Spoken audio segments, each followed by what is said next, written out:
all you take off that potato or any other fruit and vegetable is a thin layer of skin. You've got no waste, you do it record time.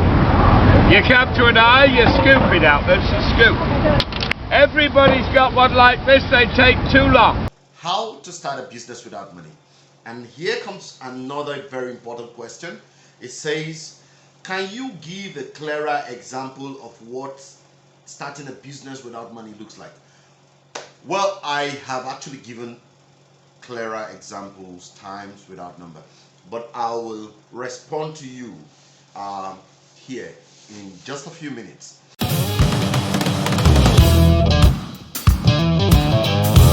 There is a particular story that has stuck in my brain for as long as I have read that book till this moment, and I bet till forever. And that is about a couple that give birth to two boys, two sons, right? I think it's the older one that was normal, the younger one wasn't. So what happened? The younger one had no good hearing sensation. So the parents became frustrated at a point, and what they could do was to, let's protect this young boy, let's protect this young boy. So they kept sending the older one to do almost everything. And guess what? The young man they were actually holding back or preventing to explore his potential was the aggressive type. He was this kind of person that believed in himself. I want to achieve whatever you think you, with those years, can achieve. He never saw himself as incapacitated. He never saw himself as a handicap. He never saw himself as downtrodden. He saw himself as a star. So listen, that's the first message I want to pass across. Everyone who has the ability to breathe is a star, is a potential star. It is up to you to be able to dig that out of yourself, or be able to bring that out of the inside of you. Now this young boy over time watched his elder brother go out, run errands, make some little change, comes back, and what was the elder brother actually doing at that point in time as more of a side hustle was to actually go out, sell newspapers, come back. So the elder brother, on leaving the house, would lock him in, go do his trades, come back, report his earnings to the parents, and they were like, oh, lovely, lovely. Your younger brother is incapacitated, please treat him well. And that young boy kept looking at his parents over time. Then one day, the parents left the house. The elder brother left also to go and do his trade.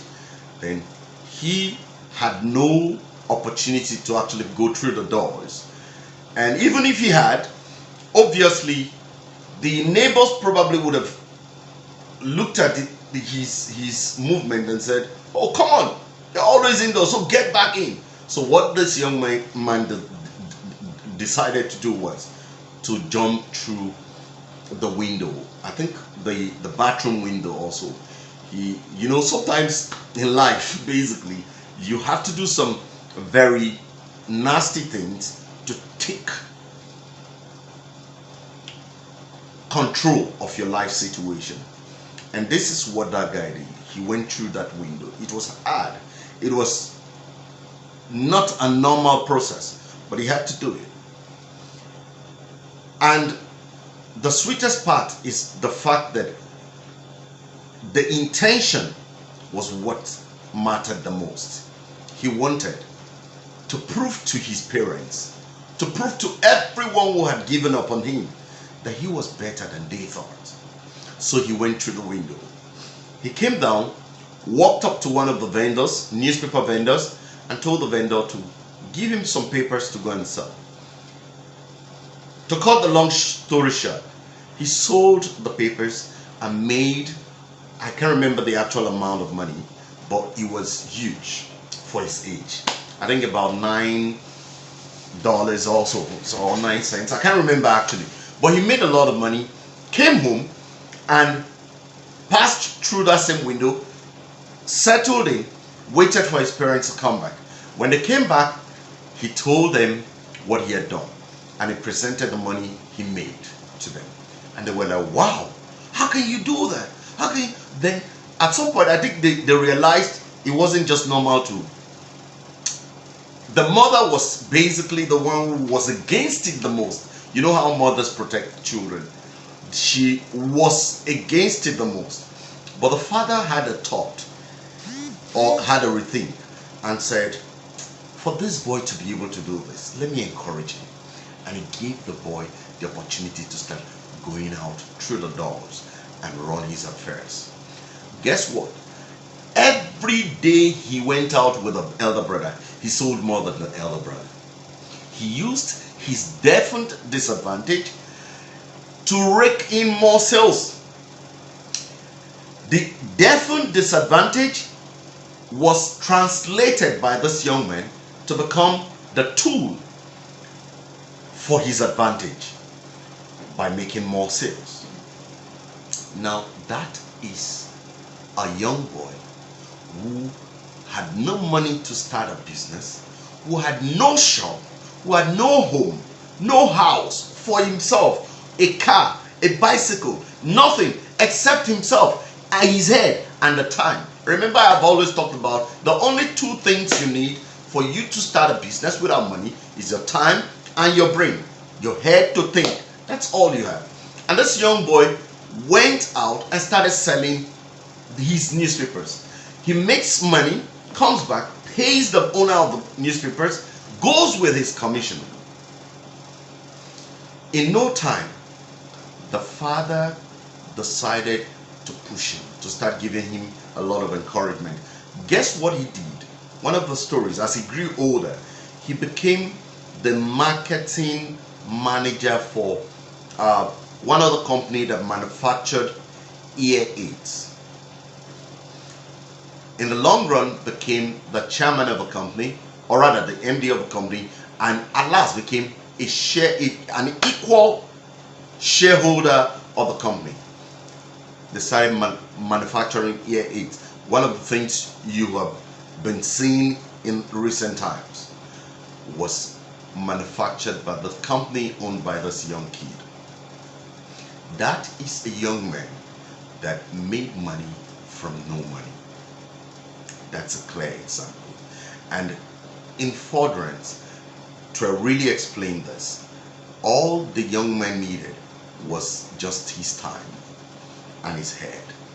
And he was able to convey values for what he was selling to people who needed it, and they bought. He moved from one office to another, shoving his products in the faces of his consumers, and they were buying it. And guess what? People buy based on emotions. So he told them, or he acted his definite nature before them while selling. And I bet that was also an enhancing factor for the kind of sales he began to make. So that's a clear example. But in case you also need to know further, I think I read about a cripple sometimes back again. I read about a cripple who also did the same. What did he do? He was tired of actually sitting on the road and getting people to pay him or to give him helping hands. But one of the things he always used at that time to get people's attention was a placard in front of him. He just writes, I am a cripple. I can't talk, but I can write. And people get to read it. They get to drop monies in his basket. But that was not enough for him. So he decided to take control of his life. And what did he do? He said, now, if I can write placards and get people's attention to actually come drop monies for me, let me go around and look for businesses that people really want attention for, so they can make sales and pay me. So he went around, picked those his paper bags from the ground. He doesn't need to pay for those. He picked those those paper cards, and goes into each shop, picks a product from that shop, and writes about the product. He takes, for instance, he says, this phone. He draws the phone on a paper card, then he writes on it. It says, this phone, I'm using that as an example. This phone I have drawn here looks better in real form. Why not try it? I'll take you there. And the people would like, you're a beggar. You're asking us to come and take a look at this phone. Okay, let's go there. And they come close to him and say, okay, let's go. And he just walks in or takes them to the shops. He brings the buyer to the seller. They sell or they transact and pay him his commission. These guys loved him so much because he was raking tremendous amounts of sales for them. And that was how he had a break and decided to go on to create his business and more businesses, and became a very wealthy citizen of one of the states in America. Now that's about him. Another guy is, I've also uploaded his videos sometimes back on my page. That's one of the oldest sales king in America. He died a few years ago. The man had retired. He had no money. The pensions were probably not enough to take care of him. He had grown-up children he needed to take care of. And he saw himself dying slowly, and he said, why would I die when I can actually do something special? What did he do? He walked into a shop that produces, or rather that sells kitchen utensils. And one of the major things he got from there was this vegetable slicing machine, just something like a knife, but it does the job far better than a normal knife. So he got into those shops and said, come, this is what I want to do. I'm going to go and sit right in the heart of a center where a lot of people patronize in America, in one of the cities in America. So provide me with what's it called? With carrots, with garden eggs, with all those things, potatoes, Irish potato and all of that. And they were like, you're sure you can do it? He said, just give me a try. And they gave him that opportunity. He went right in the midst of this very, I'm going to try to play the video by the side so you can watch it. He got into the middle of this very environment and started displaying his skills. And not just the skill, he was showing them practically what a knife does or what the cutting machine does. And people were like, wow. And he started selling so many of those utensils. And at the end of the day, he made millions of money from doing that very simple act of applying his time and his skill. That's a clearer example. Now, I want to say this, that with all that I've been talking about, making money without money, listen, you have countless people with great businesses, with great products and services that are looking for people to buy their products. And the last thing they would ever do is to turn you down, especially when it comes to helping them to increase their sales. That's one area that every businessman is always looking for the best person to fill in the gaps.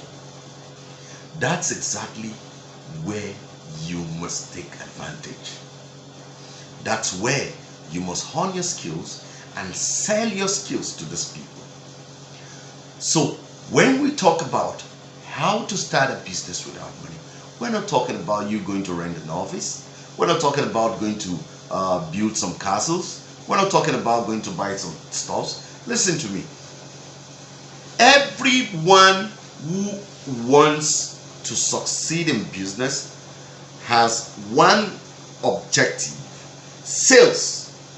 And if you have that unique proposition for these sets of people, they will hire you immediately.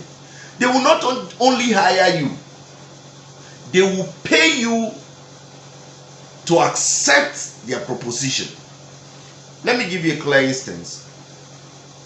A man said, Tim, I have this product. It's been lying here for 3 years. How can you help me sell it? I heard you do a lot of sales and marketing. How can you help me do it? And I said, pay me 250,000. I wish I had told him, pay me 5 million or 1 million. He probably would have paid. Yes, he would have paid because he needed sales badly. I told him 250,000. He would have just, I guess he just looked at me and said, oh, this guy is cheap.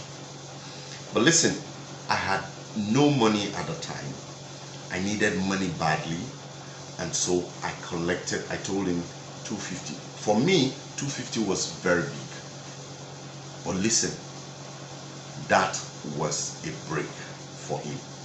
I got on with this 250, enjoyed myself a few days, got my arsenals set up, and I began to sell his product.